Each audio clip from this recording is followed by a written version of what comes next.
Pernah gak sih kalian kepikiran, enak banget ya kalau tiba-tiba muncul uang? Gak perlu capek kerja, gak perlu mikir berat, tiba-tiba aja gitu udah ada di tangan. Ini adalah cerita tentang orang yang beneran ngalamin hal tersebut.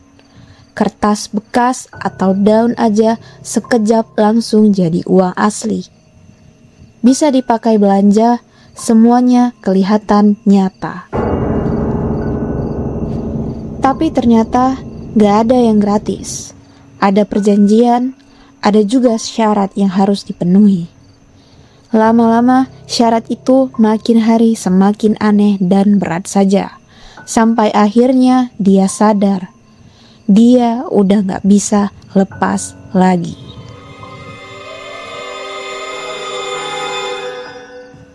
Ini adalah kisah Galang.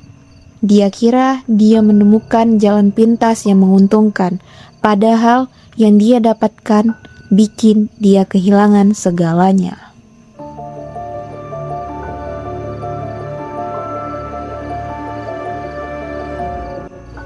Tapi sebelum masuk ke ceritanya, sebaiknya lo subscribe dan like channel YouTube ini, karena channel ini akan menceritakan kisah-kisah horor yang membuat harimu menjadi lebih menegangkan.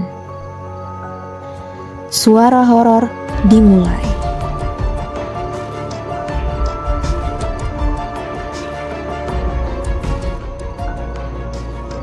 Pada tahun 2000, Cahyadi mempunyai seorang teman dari Sidoarjo. Namanya Gilang. Pemuda ini memang mempelajari ilmu gaib. Sayangnya, keimanannya belum kuat. Hatinya masih tipis, sehingga mudah saja terjerumus dan terbuai oleh bujuk rayu setan yang menyesatkan. Pertengahan tahun 2000, Cahyadi bergabung dengan salah satu perguruan ilmu gaib yang ada di Solo. Saat itu, dunia ilmu gaib memang sedang ramai dibicarakan orang. Banyak sekali bermunculan perguruan-perguruan sejenis di mana-mana. Cahyadi memilih perguruan di Solo itu karena ia melihat informasinya di salah satu majalah. Anggota perguruan itu menginap di padepokan selama berminggu-minggu. Mereka mengikuti pelatihan fisik maupun mental, mulai dari olah kanuragan hingga pengendalian diri. Salah satu bentuk latihannya adalah pada malam hari. Mereka pergi ke kuburan atau tempat-tempat angker untuk melatih keberanian dan membuka mata batin. Karena penasaran dengan apa yang dibacanya di majalah, Cahyadi pun berangkat menuju padepokan perguruan ilmu gaib tersebut.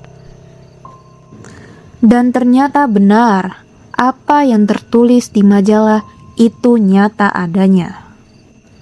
Di sana ia bertemu banyak orang dari berbagai daerah.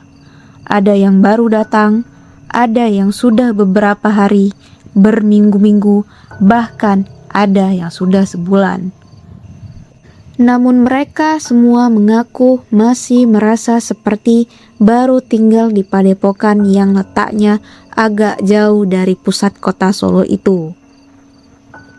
Salah satu murid yang sudah lama di perguruan itu adalah Gilang. Dia berasal dari Sepanjang, Sidoarjo. Seorang pemuda berusia sekitar 30 tahun, bertubuh gemuk pendek dan kepalanya sedikit botak. Tapi yang paling menonjol dari dirinya adalah dia sangat berani dan di sisi lain sangat ambisius. Mungkin karena sifatnya yang ambisius itulah Gilang termasuk orang yang sangat rajin berwirid. Wirid utamanya adalah membaca surat Al-Fatihah. Menurut pengakuannya, dia sudah membaca Al-Fatihah sebanyak 100.000 kali. Sebuah pencapaian yang sangat luar biasa. Wajar saja karena kalau dia mulai berwirid, bisa berlangsung sampai 5 atau 6 jam tanpa berhenti. Dalam melatih mata batin, Gilang juga termasuk yang paling jago. Hingga suatu malam, saat mereka melakukan latihan terawangan di Taman Pramuka Solo, Gilang bertemu dengan sosok makhluk halus yang mengaku bernama Siti. Dia penunggu Taman Pramuka dengan wajah yang sangat cantik jelita. Dengan melihatnya saja, iman Gilang tergoda. Tanpa sadar, dia terjerat dan melakukan hubungan biologis dengan makhluk halus tersebut. Anehnya, setelah kejadian itu, orang tua Siti datang menemuinya, menuntut pertanggungjawaban. Gilang bersedia bertanggung jawab, namun dengan satu syarat, harus di hadapan gurunya. "Siapa gurumu?" tanya orang tua Siti. Gilang pun menyebutkan nama gurunya. Setelah mendengar nama itu, orang tua Siti yang ternyata juga makhluk halus seketika terdiam dan bingung. Sepertinya ia tidak berani melanjutkan urusan itu lebih jauh. Lalu ia pun pergi. Malam berikutnya, ditemani dengan Cahyadi di tempat yang sama, Gilang kembali melakukan terawangan. Kali ini, ia bertemu dengan sosok yang menyebut dirinya Raja Jin. "Jangan takut, saya akan membantu kesulitanmu," kata sang Raja Jin. Mendengar tawaran itu, Gilang pun membatalkan niatnya untuk lari. Mereka pun mulai berbicara. Setelah berdialog panjang lebar, Gilang akhirnya bersedia bersekutu dengan Raja Jin dengan sebuah perjanjian gaib. Setiap kali Gilang meminta sesuatu, ada syarat yang harus dipenuhi. Menurut cerita Gilang, suatu malam ia pulang dari Sidoarjo naik bus, tapi ia tidak punya uang sama sekali. Di tengah perjalanan, kondektur menurunkannya karena tak bisa membayar tiket. Gilang pun meminta bantuan kepada Raja Jin untuk mengantarnya pulang. Raja Jin tersebut menyuruhnya mencari tempat yang gelap dan sepi, di mana tidak ada orang sama sekali. Gilang menurut. Di tempat yang sunyi itu, Raja Jin menyuruhnya memejamkan mata dan jangan membukanya sedikit pun, kecuali bila diperintahkan olehnya. Dan keajaiban pun terjadi. Saat diperintahkan membuka mata, Gilang sudah berada tepat di belakang rumahnya di Sidoarjo. Kejadian yang sering disaksikan Cahyadi dan teman-teman lainnya adalah saat Gilang membutuhkan uang.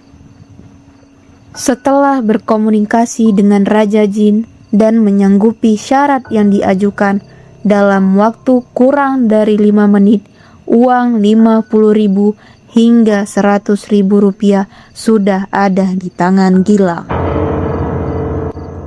Pada mulanya, syarat yang diminta masih hal-hal yang terlihat sepele. Misalnya, harus mandi di WC umum, atau tidak boleh mandi di kamar mandi. Tapi seiring berjalannya waktu, syarat-syarat itu mulai melanggar aturan agama. Gilang disuruh kencing di depan teman-teman yang sedang beristirahat di lapangan olahraga, atau melakukan tindakan lain yang melanggar adab dan kesopanan. Menurut pengamatan Cahyadi, uang yang didapat Gilang lewat bantuan Raja Jin itu hanyalah sihir makhluk gaib. Uang itu tidak bertahan lama. Setelah dibelanjakan, dalam waktu singkat, uang itu kembali berubah wujud. Ya, kalau asalnya dari kertas, atau daun yang disihir jadi uang, maka setelah dipakai beberapa menit kemudian ia berubah lagi menjadi kertas atau daun. Seorang teman Cahyadi dari Lampung pernah diajak Gilang nonton bioskop. Uangnya berasal dari bungkus permen yang disulap jadi uang. Setelah pertunjukan selesai, Gilang membeli 1 bungkus rokok menggunakan sobekan karcis bioskop yang disulap jadi uang. Lalu mereka naik taksi juga membayarnya dengan uang sihir dari Raja Jin. Di tengah perjalanan, Gilang tiba-tiba menyuruh berhenti di sebuah warung sate kambing. Mereka masuk, dan anehnya, Gilang memesan sate kambing mentah untuk dirinya sendiri.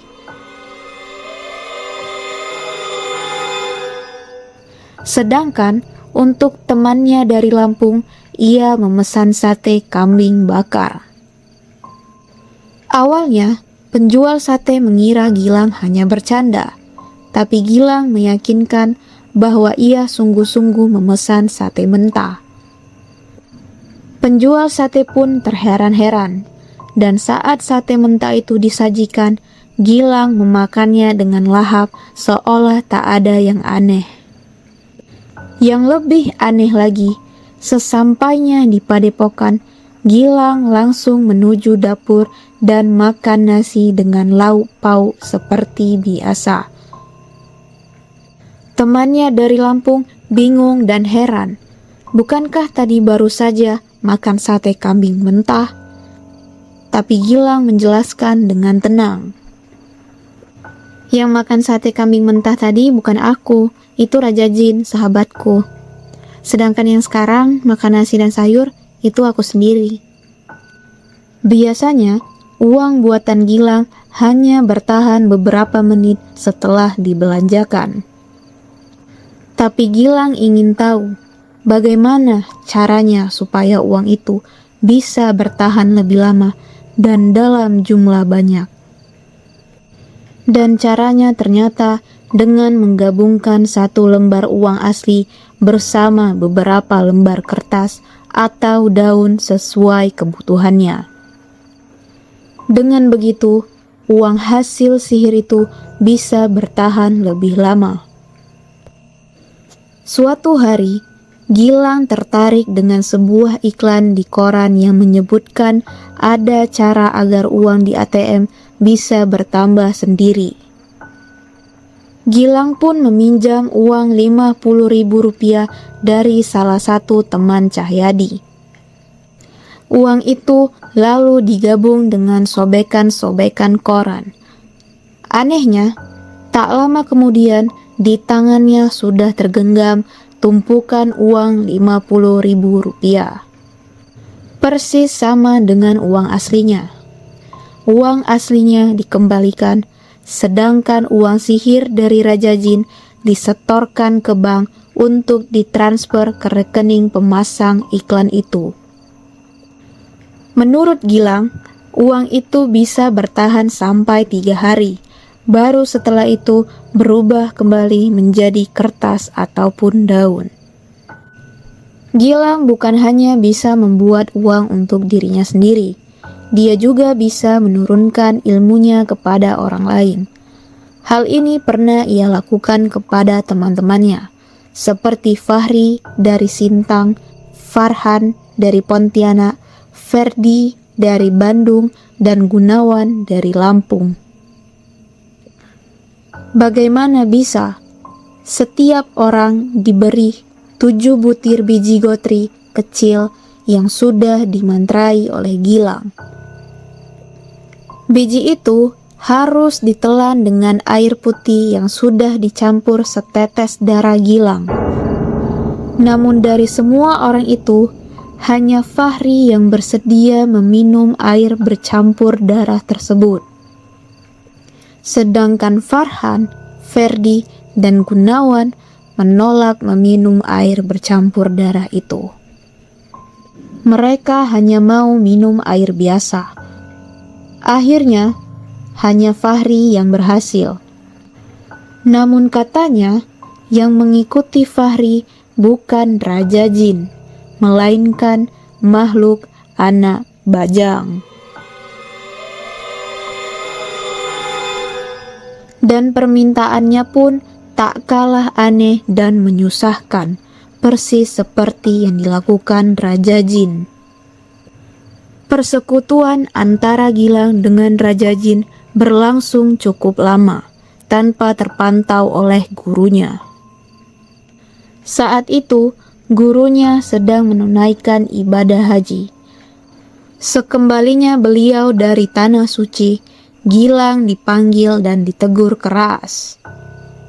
Dia dilarang lagi merugikan orang lain yang membuat uang sihir atas bantuan Raja Jin.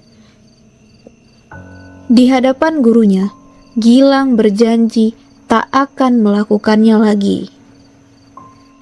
Namun, begitu pulang ke Sidoarjo, ia melakukannya lagi. Dan begitulah berulang-ulang. Janji lalu ingkar sampai 3 kali. Setelah peringatan ketiga diabaikan, gurunya akhirnya bertindak tegas.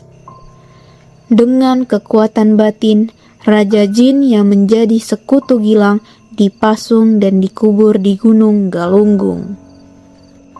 Sejak saat itu, Raja Jin tak lagi mendampingi Gilang. Kesaktiannya pun hilang seketika. Ia tak bisa lagi menukar kertas atau daun menjadi uang. Semua kemudahan yang dulu ia nikmati, kini lenyap begitu saja. Tapi, apa kalian pikir ceritanya hanya sampai di situ? Tentu tidak. Setelah Raja Jin dipasung, awalnya Gilang merasa lega. Ia pikir semua sudah selesai dan ia bisa kembali hidup seperti sedia kala. Tapi ternyata perjanjian itu tak berakhir semudah itu. Dulu, setiap kali Gilang berwirid Al-Fatihah, ia merasa tenang dan kuat. Tapi kini, setiap kali mencoba berdoa atau berwirid, dadanya terasa sesak, mulutnya terasa pahit, dan kepalanya terasa mau pecah.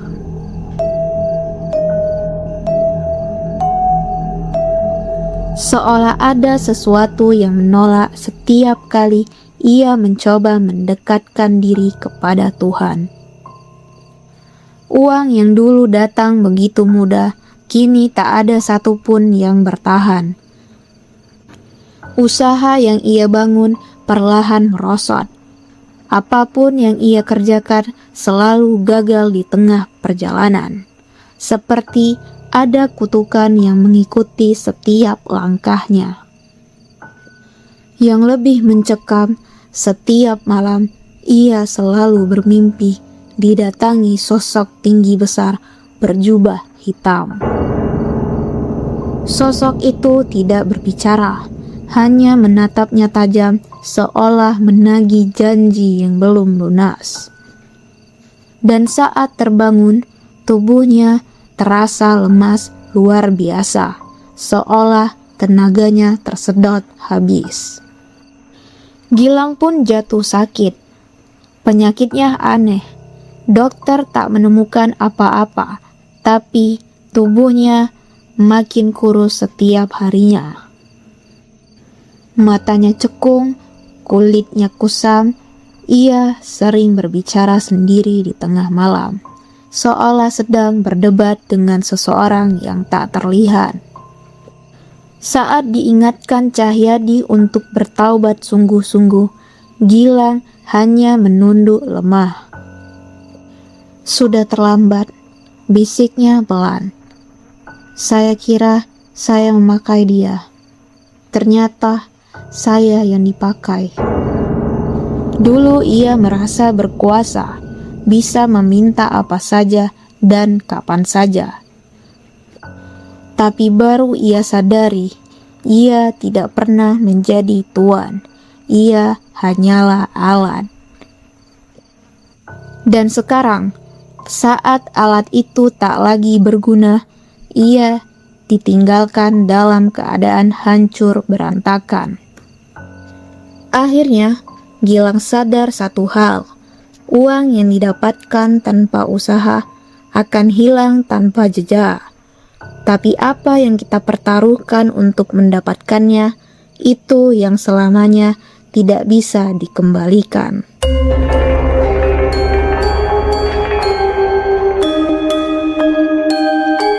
Demikianlah kisah Gilang, salah satu contoh nyata orang yang mempelajari ilmu gaib, namun imannya tak cukup kuat untuk menahannya. Ia tergiur kemudahan sesaat, tak sadar bahwa setiap kemudahan yang datang tanpa usaha pasti ada harganya. Dan harganya jauh lebih mahal dari yang kita bayangkan. Jadi berhati-hatilah, karena apa yang terlihat menguntungkan di awal belum tentu baik di akhir. Dan persahabatan dengan makhluk yang bukan sejenis dengan kita selamanya akan tetap berharga mahal. Tulis pendapat lo di komentar. Sampai jumpa di suara horor berikutnya.